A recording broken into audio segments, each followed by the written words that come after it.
I have one final question because I thought it was interesting that you are not as receptive to the criticisms of a more gradual approach. And can you explain why that is? I mean, if you have a better idea, if anybody thinks they can flip a switch and make a revolution, count me in. I'm there. A lot of people, it drives me crazy, but a lot of people do. The rejection of incrementalism, but I think it's actually a pretty big problem. Like we can't get on the same page because talking about these things strategically and talking about the importance of even if you move the dial a little bit in the beginning, it's still progress, right? You don't stop there, you keep going. But many, people on the left reject that approach. Fine. They're welcome to go make a revolution, whatever they want to do. They'll. I believe we're talking about a very, very tiny sliver of people. And you usually know who they are. They're the ones who are either holdovers from the '60s or the ones who can't make eye contact when you enter a room and they don't quite know how to talk to you. These are not people who are going to move it. This would be a problem if we had a gigantic political organization and they were two gigantic wings of it, one saying, the time is ripe, comrades, let's have a revolution, and the other saying, no, we need to be. What it is basically the left is a big, gigantic talking shop right now of a lot of people who have varying opinions. And I used to worry about this, that, oh my God, the left actually thinks you can make a revolution. Well, the fact of the matter is, since it's not going to happen, and there's only about a dozen of them anyway, they can continue whatever. I don't know what they do, but whatever it is they're doing, they can do it. What's interesting about this moment is, thanks to the Bernie Sanders campaign, there's a whole generation of young activists from 18 to 25 to 30 who actually, for the first time in 40 years, got some tiny amount of political experience. And instead of spending their times debating Rosa Luxemburg's The General Strike or Sorel in the Sorelian moment, what they're starting to do for the first time is think about how to win actual victories, however small they might be. So it's the first step towards a sober left that's attuned to the actual moment, to the actual contradictions and the possibilities of the time. That reaching out to them, making sure that their morale stays high, making sure that they are able to take this momentum somewhere else is far, far more important than this tiny little rump that wants to, smoke a blunt and talk about revolution. I love it. I love it. That's such a great answer. I gotta personalize it, but I have one. Okay, yeah, Michael, that should. Yeah, excuse you.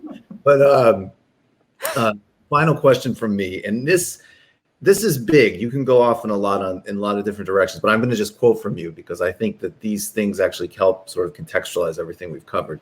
This is from the same piece. There are two broad legacies of the Russian Revolution, an organizational one and an institutional one.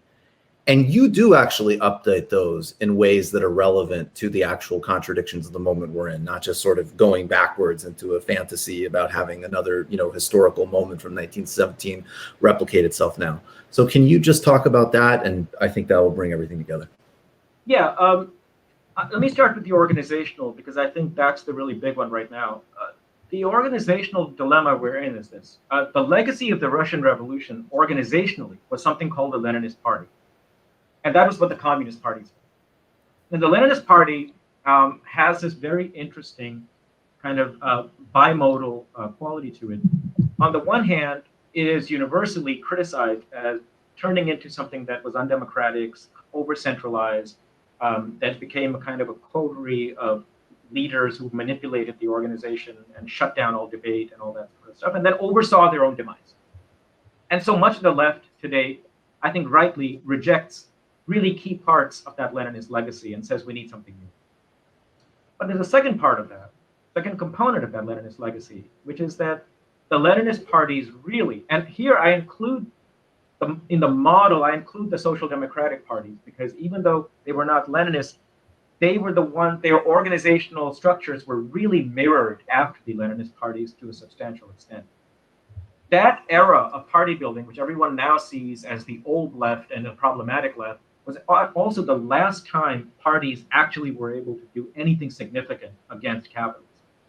So we're left with this dilemma, which is, You don't want to simply mimic and ape the Leninist organizations because there's a reason that they all fell apart. But at the same time, we haven't found an alternative that can actually win something and not simply become a talking shop, or as a friend of mine in India says, a kind of a trade fair for NGOs, which is what the World Social Forum ended up becoming. We haven't found a way out of that. And what I've recommended in this article, and it's only, we have to figure this out through actually trying different things. And so mine was a very general suggestion, which is I don't see any way out of the left having to rely on some kind of cadre-based party that is a mass organization and not just a tiny little sect that we saw coming out of the 70s and 80s. So it has to have two components, I think. Some sort of ideologically trained cadre, a base in the actual working lives of ordinary people. And thirdly, it's got to be a fighting organization. It can't just be a talking shop. So all this consensus stuff and doing this instead of clapping and people, you have to realize the great thing the Leninists and the Social Democrats figured out is you have a vote, one side loses, one side wins, but when the resolution comes out, you move forward as a party, some kind of internal discipline. Organizationally, the biggest challenge right now is not even this cadre mentality and reviving it's the structural separation from working people. The biggest organization in this country right now is the DSA. That's the challenge it faces. The DSA is going to have to figure out how to move not just into this electoral stuff that they're doing, but to move out of the professional middle class, the PMCs everybody likes to say, and implant themselves physically. And Bernie showed the way, if you're interested. The victories in Iowa and Nevada, California, how did they come about? He didn't just go on the air and give people a message. That machine was implanted in Latino, Black, immigrant, working class communities, and they took them out to the poll. And they were there for a year and a half, 2 years. That's why they won. Every place where they tried to just go through the media, they lost. So I think the first organizational challenge is you're going to have to actually make conscious decision to move into where places with working class people live. Institutionally, we have to understand that the biggest institutional challenge is what do you do once you get power? The traditional message was, well, we're going to have a centrally planned economy. I'm skeptical that a centrally planned economy can actually work. You'll have to be somewhat less ambitious. That's a different discussion. I don't think we have time for that, but maybe we can talk about it some other time. Vivek, can I just say? Yeah, thank you. Yeah, I don't know what. Is it this? It's not Whatever, this. I don't know. No, it's this, right? Not snaps. My bad. I don't. Yeah. It's an interesting world. I was listening to your discussion of boycotts. This is what we talk about now. What should you buy? Right, and that is that's not a sign of winning. We those of us who are slightly older on the left, we called it lifestyle politics. That's right. It's not a movement; it's lifestyle politics. Right. It's all lifestyle. And what Anna said, they can absorb it all. It's not. You should not do it.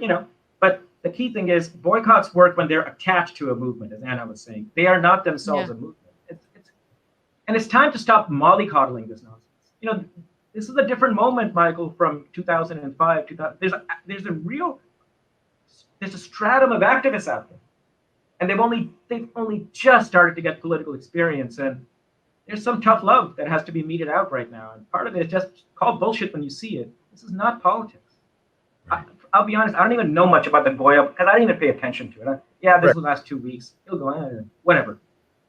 There's really important, these mobilizations against police repression opened up a space for us. Mm-hmm. And that space is being colonized right now at lightning speed with white fragility and racial sensitivity training and all this. It's lightning speed. If you care to observe it, that space is being taken up by the Black professional middle managerial class, by the Democratic Party and the corporate wing so fast, it's making my head spin. And we're caught up in the vortex, taking one side or the other. The left needs to step back and say, there's a moment for us right now to actually talk about changing municipal budgets so that they attend to people's lives. That movement actually opened up this question, and it's just being shut down under the noise of all this other stuff. And there's a logic to it, which we need to be able to analyze. Absolutely. Please, everybody, could you watch and read Vivek Chibber? It's time to stop fucking around. Vivek, thank you so much for being here. Sure. Really appreciate your My time. pleasure. Thank My you, pleasure. Vivek. Thank you. Bye.